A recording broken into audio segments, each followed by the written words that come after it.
All right, welcome everyone. We're here with Dan Lok, who is a businessman, investor, entrepreneur, and business coach. And we're here today talking to him about education, what's possible for education, and what he thinks could be included in education to help kids achieve more and become the best they can be. So thanks for being with me today, Dan. Thank you, Ryan. All right, so my first question for you is, what was your education like, and where did you go to school? Well, I came to Canada when I was 14 years old, and at the time, because my mom and dad had some issues, unfortunately at the time my dad had an affair, so my mom decided that she didn't want to stay in a relationship, and that's why we immigrated to Canada. I was born in Hong Kong. Okay. So when I first came here, I went to, of course, ESL school, English as a second language. I went to those schools for a while, and then I went to high school, and I went to a school in Surrey called Gifford Park. Okay. And at the time, I was one of the only 3 Chinese in my school. And unfortunately, the kids at the school, they were not very nice. Okay. They teased me, they made fun of me, made fun of my accent, made fun of the way I look, they beat me up a couple times. People talk about bullying issues in school. Well, it is true. Yeah, it happens. And so at the time going through high school, so I was a loner all the way through high school. Didn't have a lot of friends. And so growing up, I didn't have a lot of self-confidence. Growing up, I didn't have not high self-esteem, had very low self-esteem. And didn't like school that much because of the experience. So I would skip classes and I would barely pass all my courses, like kind of a C minus student. Okay. But because of my mom, so I had to kind of stay through the school, then to a point where then I went to college. I went to Douglas College. What were you taking? Different courses, general business. Okay. But at the time I was already starting my own business and my own companies. So then I thought to myself, well, I'm going to school learning business, or I'm doing business. I still remember there was a instructor, professor in the business class. I would challenge him all the time because he was talking about stuff from textbook, and I would challenge him, well, how do you know this stuff works? How do you know this is how business works? Right. Well, it doesn't matter. You study the book, you pass the grades. But from my point of view, well, have you started a business? Do you know what it's like to run a business? Which, of course, he hasn't. Right. And it's a big problem for me. So we always have this conflict. Of course, he didn't like me so much and failed. And then finally, I just thought, well, you know what? This is not for me. Maybe it's for other people, not for me. So I just dropped out of college. I think, to me, like, what is important about that is experience, Mm-hmm. right? And that the education that this professor was trying to give you was not Correct. from his experience, Correct. right? And I think that's one thing that I feel education could improve on. And a lot of the school system, what they teach, it's out of date. Right. Okay, they're teaching stuff from 5-10 years ago. It's not stuff from the real world. After being in business for so many years, in fact, I believe if you actually study the stuff from school on business, on marketing, when you go out to the real world, just to do the opposite, and you do very well. Okay. Use it as a reverse role model. Use a reverse blueprint. Do you mind giving us an example? Because I can't imagine what that would be. Well, example, they talk about, getting, financing a business, getting loans from the banks, getting money and raising money. Well, if you're as an entrepreneur, if you ever try to raise money with no background, no experience, nothing, well, try to go to the bank. How the bank system works is this: they loan you money when you don't need money. Right. Okay. Yeah, when it's raining, then they give you the umbrella. They don't give you the umbrella. When it's sunny, they give you the umbrella. So it's the same thing. When I was getting started, young guy, and I went to the bank, I said, I want to start my own business. Can you loan me some money? They say, you crazy? Of course, no way in hell I'm going to loan you any money. But when you have money, guess what do they do now today? Calling me and say, hey, Dan, do you need a bigger line of credit? Do you need a new mortgage? Do you Right. need all that? When you don't need their money, then they want to loan you some. It's exactly how it works. But Okay. the school system, it doesn't teach you that. It doesn't teach you how to deal the stress you're gonna have, the pressure you're gonna have to deal with, the headaches, the hassle, the inconvenience, the setback, the rejection you're gonna experience as a businessman, as an entrepreneur. They don't talk about any of that stuff. Yeah. When that's the most important things, those most important things we have to master as an entrepreneur, how to face obstacles. Yeah. Years ago, my business mentor, we were having a conversation, and he asked me the question. He said, Dan, what do you think is the number one characteristic of an entrepreneur? The most important characteristic of an entrepreneur? And I said, well, I guess intelligence, it could be experience, expertise, contacts, whatever. I said a whole bunch of answers. And he said, well, all those are important. But he said the number one characteristic of a successful entrepreneur is this, is the ability to endure pain for a long period of time. The ability to endure pain for a long period of time. And I thought to myself, wow, how true is that? That most entrepreneurs, people look at me as, oh, I'm the overnight success. Well, keep in mind, I started my first company when I was in high school. Yeah. And I failed at 13 businesses having my first success. So if you say it's an overnight success, or it's more like a 10-year overnight success. That's But right. when you're successful, nobody looks at that. Nobody talks about your failure. Everybody talks about your success. In fact, nobody remembers your failure. They only talk about your success. So I think the school system, I mean, think, very simple. Let me give you an example, Ryan. In school, if we are taking an exam, and you're sitting next to me, and I'm writing it down, and I'm taking my exam, and I don't know the answers, and hey, Ryan, show me the answer. What do you think is this the answer to this question to be? It's called what? Cheating. It's called, right? Guess what? In the business world, that's called teamwork. Yeah.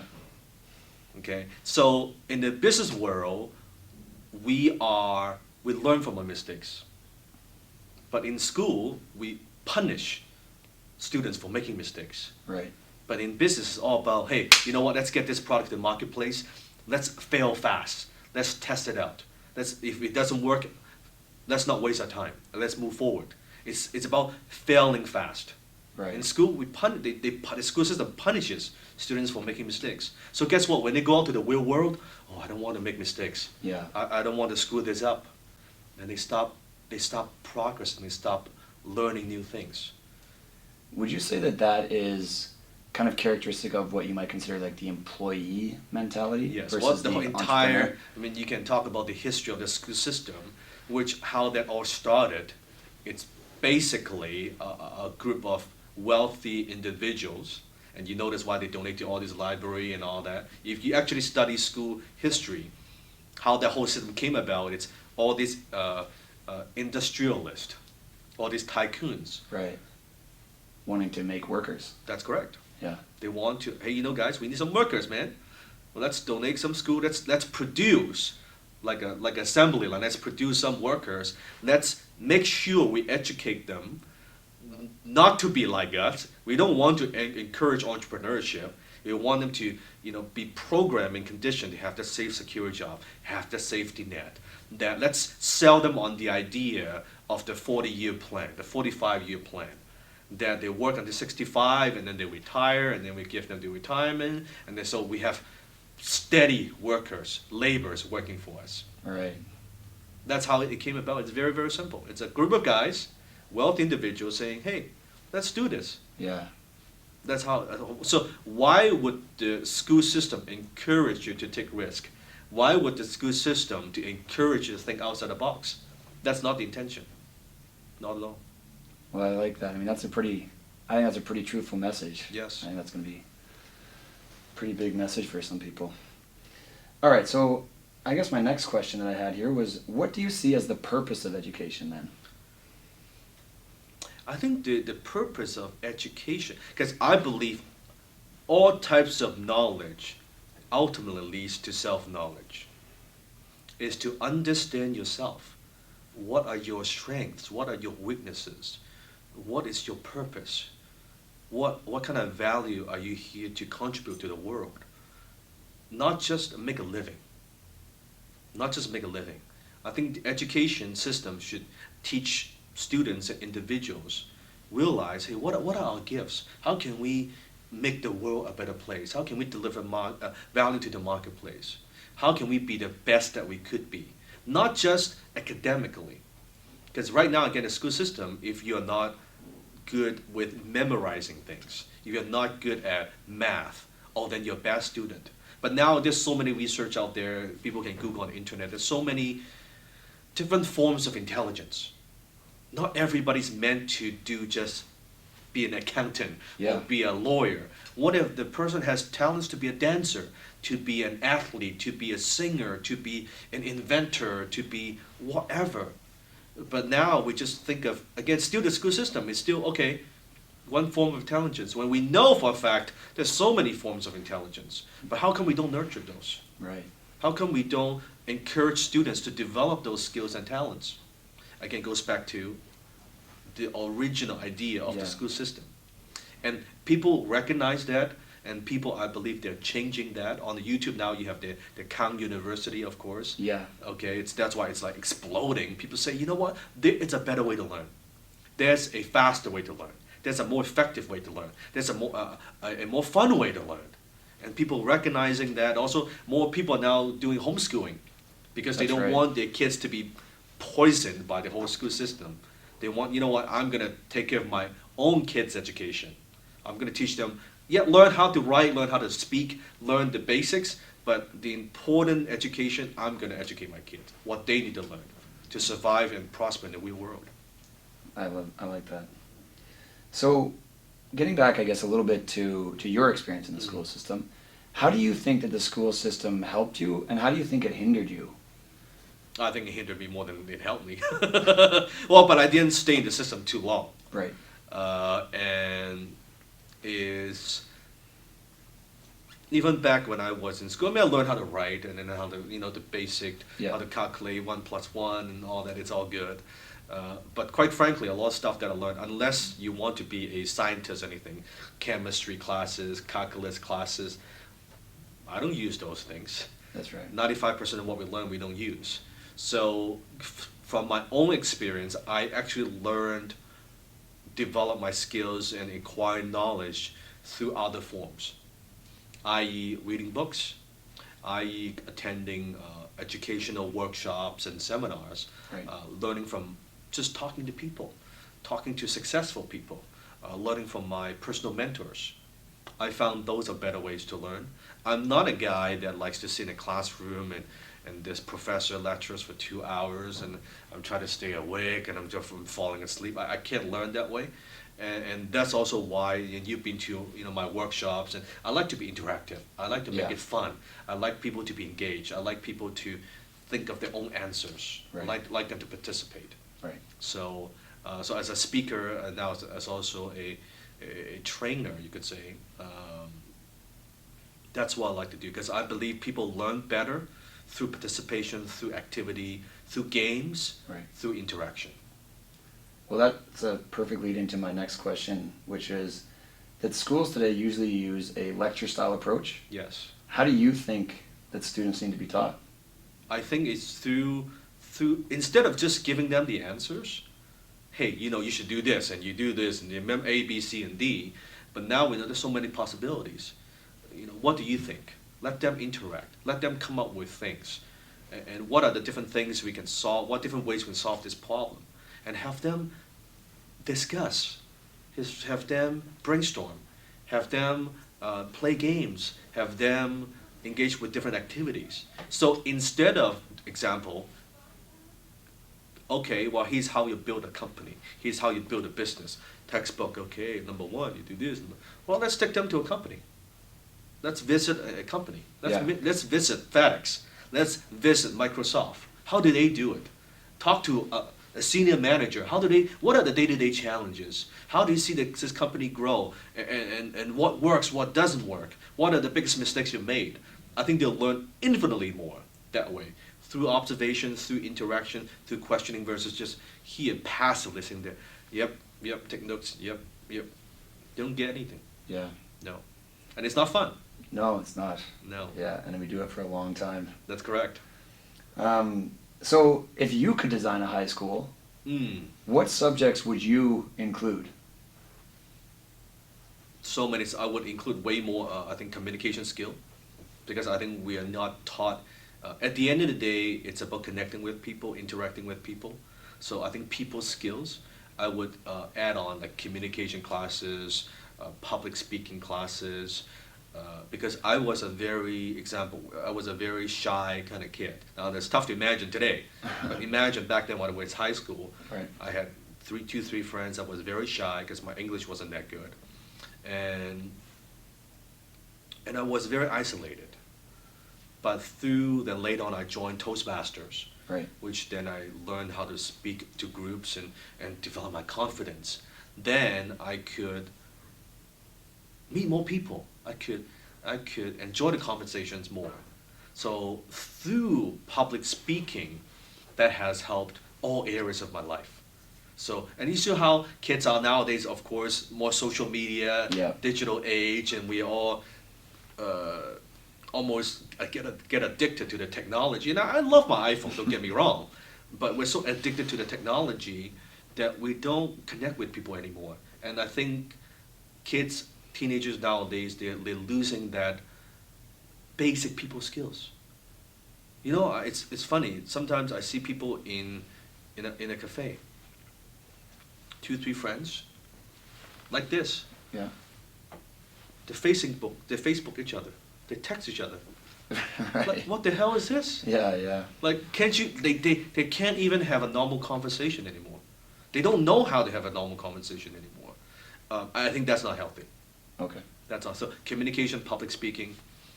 I would definitely add some more things on if I'm running on money, or how money works, because I think it's a huge subject, and it's almost money in our society. It's labeled as it's like sex. It's not something to talk about. Yeah, that's right. Okay, it's a bad thing. There's a lot of values around it. There's a lot of negativity, negative association with that subject. That you don't talk about money.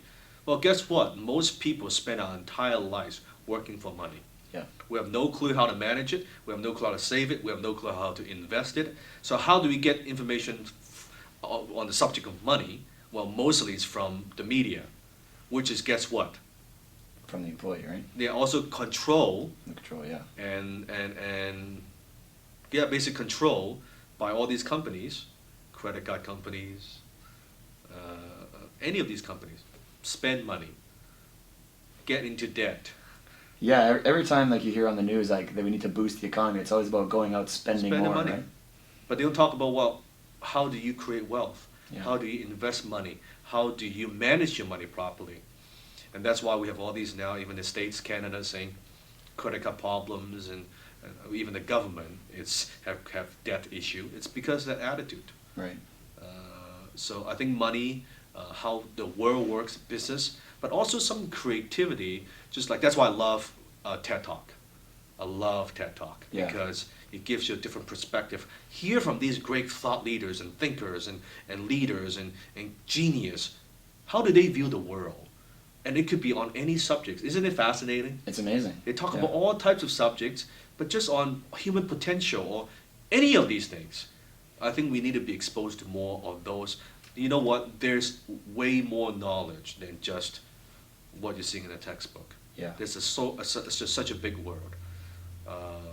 That's what I would add. And I would probably add some travel schedule that kids would go out there and travel more and see more things and meet different cultures of people. Okay. Not just being isolated in that little city and they don't know what the world is about. So I would do that. Yeah. I just want to add one thing to your point about money and people being in debt is that I think that it creates a huge burden. Yes. For all these people, right? And then there's more stress in their lives, and we're not quite sure how to get out of our debts. And so I think a lot of people struggle with that for years. And And they don't even know how to get out. yeah, But guess who they learn it from? Most people, whatever habits they have, their money management habits, they got it from the school. yeah, They got it from the parents. yeah, So the parents might say to the kids, hey kids, make sure you, it's just like from my mom, example. My mom used to sometimes say to me, when I was a kid, oh, Dan, finish a plate. Kids are starving in China or in India or in Africa. Finish a plate. You think money grows on trees? Money is the root of all evil. right, All these negative associations, well, when I found out after I grew up, that's not true. So just what if the data that's that's feeding to you by your parents, just what if it's not true? What if it's the wrong data? Maybe money is not the root of all evil. Maybe lack of money is the root of all evil. Maybe money does grow on trees. Maybe money is good and not evil. Maybe is not just thinking of, well, clean your plate. Well, that doesn't help nobody. But how can maybe actually do something to help the kids in Africa? How to help the kids in China? How to help the kids in India? It's a different type of mindset, different mentality. So since we're on the topic of money, would you tell us a little bit about what you think we should teach in a class on money, more specifically? I think at first, earning it, that's the first step. And there are many, many ways to earn it other than just getting a job. Yeah. There are many, many ways to earn it, so earning it is key. And then also, once you earn it, how do you keep it? It's one thing to make money, is a whole different thing to keep it, to save it, to manage it. Then once you learn how to save, not save money, but manage your money properly. Meaning if every dollar that comes in, maybe you put 10 cents towards your investment account, Right. investing in your future. You put 10% paying off your debt. You put 10% towards your own development, education. However you manage your money. After that, then how to invest money. Because I don't care what you do, as an employee, as an entrepreneur, whatever. I think nowadays, we all need to be investors. We all need to have a side investment business. How do you make the money work for us? Right. So we're not working for money for our entire lives. Funny thing is, people who put down money, people who have negative association with money, people who condemn the rich, the wealthy, those are the ones who are slaves to money. People who master money, they don't think money is evil. Money is just neutral. Just a piece of paper. That's all. That's all it is. Right. It's not bad. It's like if I hold up $100 bill, if I crumple it, I put it on the floor and I step on it, I pick it up, it's still a $100 bill. Just a piece of paper. Nothing more than an idea, if you think about it. Yeah, that's a really good point. Whatever you can think of it as a tool. You can use it to do evil things. You can use it to do great things. Right. Just like a gun. You can use it to hurt people, or you can use it to protect people. It's got nothing to do with a gun. So it has nothing to do with the money. But people get it's such an emotionally charged topic. Yeah.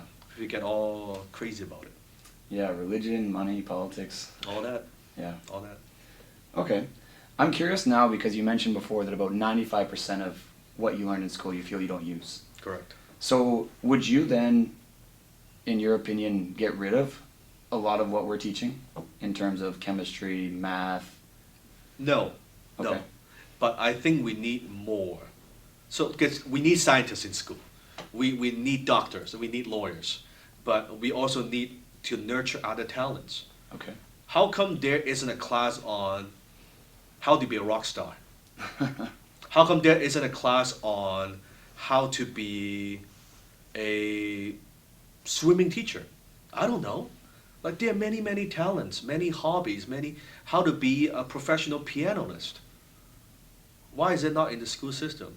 Why is it we just so focused on just academic intelligence and we completely ignore, and that's very, very ignorant, ignore all these other talents. Right. That's what I'm talking about.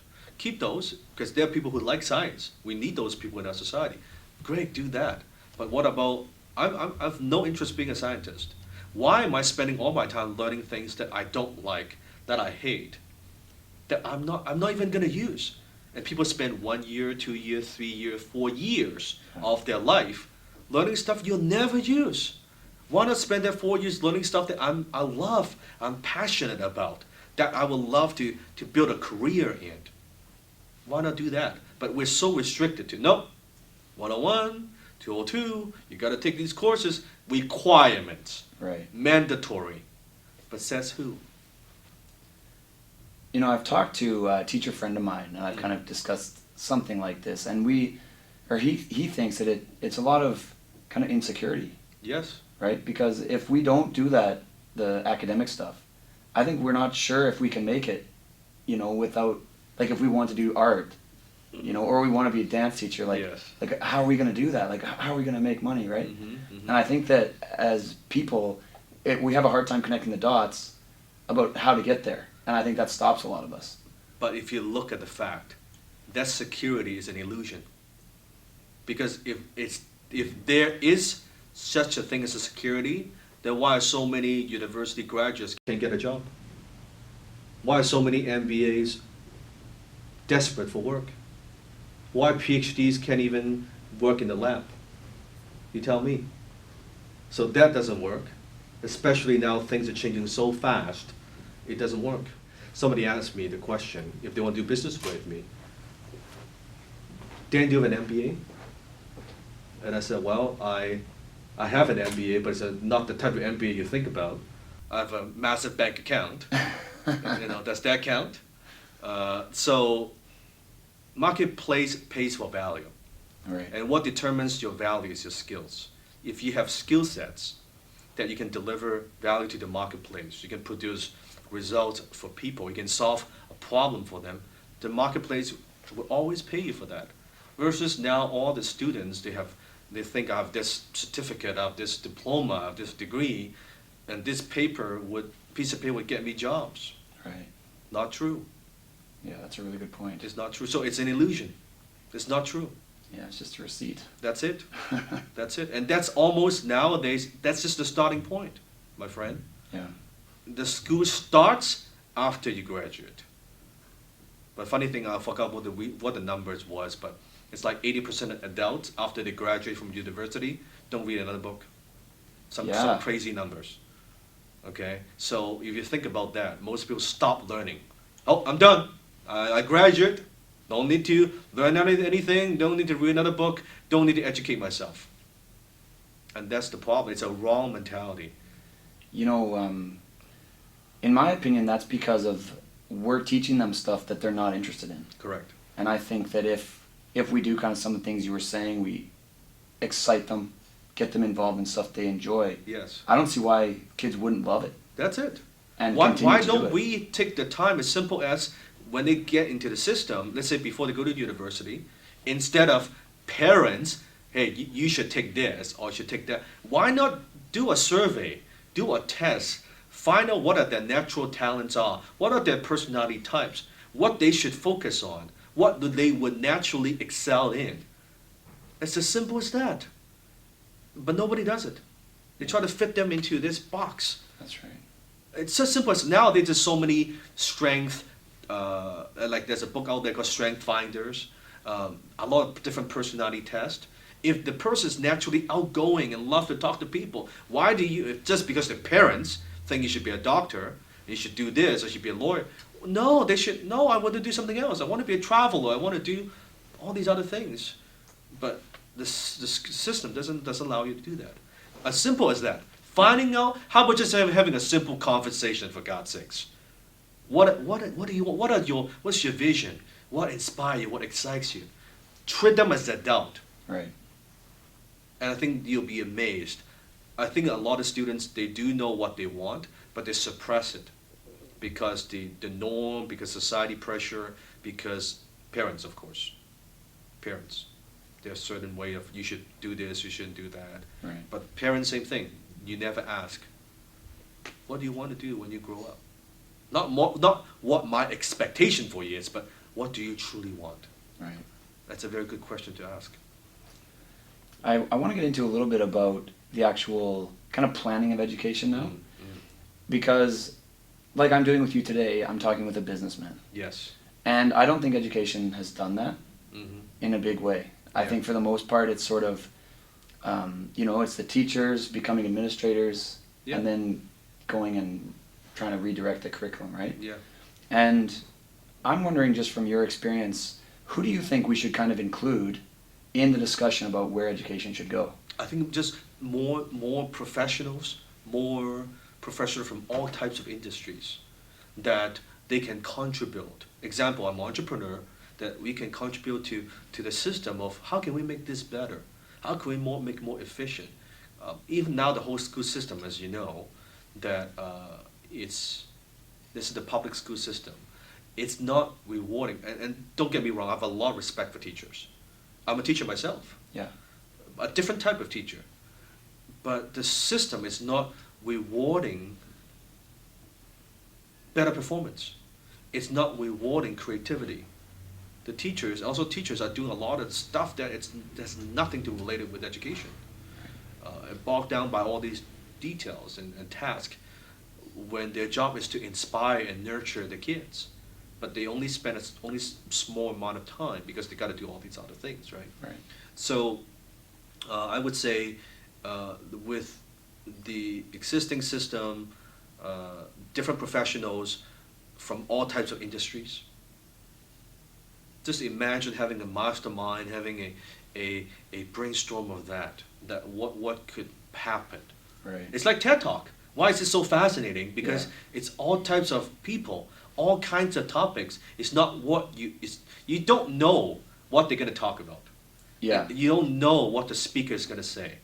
And it's putting together the best, the most brilliant people on the planet together on a platform. And in 20 minutes, 18 minutes, 16 minutes, they share their best ideas and strategies and resources and experience. And that's why people love it. Yeah. That's why people, and I think the school system needs to do more of that. Beautiful. All right, so if there was one thing you think the school system needs to change right now, what would you say that is? Wow, the one thing that needs to change. Let me think. I think just be as simple as taking the first step and being a little bit more flexible. Looking at the fact that our system, and I know a lot of teachers, they're trying to change that. Yeah. But because there's so much democracy, there's so much resistance they're getting. Even people want to do something, it's very difficult for them to do. They hit the resistance, they hit the wall. I say just being a little bit more flexible, looking at, hey, you know what? 5 years ago, not that many people are using social media. Well, maybe there should be a class on how to use social media. Right. Maybe how do you deal with Facebook? How do we manage our time? How do we deal with even cyberbullying? These issues that we didn't experience many years ago, now people are experiencing every day. But the school system doesn't talk about that. So I think just being open and flexible enough that I'm not asking the school system to change like overnight, but how about just take that little step? Right. Let's just do that. Let's look at the fact that, you know what we're teaching guys, it's out of date. Can we maybe add this piece? Maybe how about add that piece? And maybe change a few things here. Maybe just that. And I think if we can do that, I think that builds momentum, and people can, the parents, the students, they would see a different result, a different perspective. I think that would get the ball rolling. Yeah, I think that's a great idea. Mm-hmm. Okay. So I've observed, just by my experience, I've done a little bit of entrepreneurship myself, that like my attitude's changed towards wealth, and I think that it can be learned. And I'm just wondering what you think about whether or not kids can be taught about how to be wealthy, or can everyone learn to be wealthy? 100%, absolutely. It's not, think when you are born at the hospital, when you were just a baby, nobody appoints, okay, this baby is going to be wealthy, no, that baby is not going to be wealthy, oh, that baby is going to be wealthy. It's a learnable skill. It's a learnable skill. It's like swimming. It's like asking me, can everyone learn how to swim? Yeah, I think so. Yeah. Almost everyone can learn how to swim. Can you learn how to ride a bike? Yeah, if give enough time with the proper training, yes. So it's the same thing with money. Now, not everyone can be an entrepreneur, because not everyone is suitable to be an entrepreneur, but everyone can be wealthy. It goes back to, if you manage your money properly, you invest your money properly, everybody can accumulate a pretty good nest egg when they retire, and retire comfortably. So yes, the answer is absolutely. And I think we should all learn how money works. Very nice. We're getting pretty close to the end here. So is there anything else that's kind of on your mind that maybe I haven't brought up that you think people need to know about? I just want to say I think it's very nice to see an ambitious, smart young man like you. It's just doing a project like this and getting out to the world, because I think people need to hear this message. It's time. It's time that we do something about it. Maybe, who knows, maybe we cannot change the school system.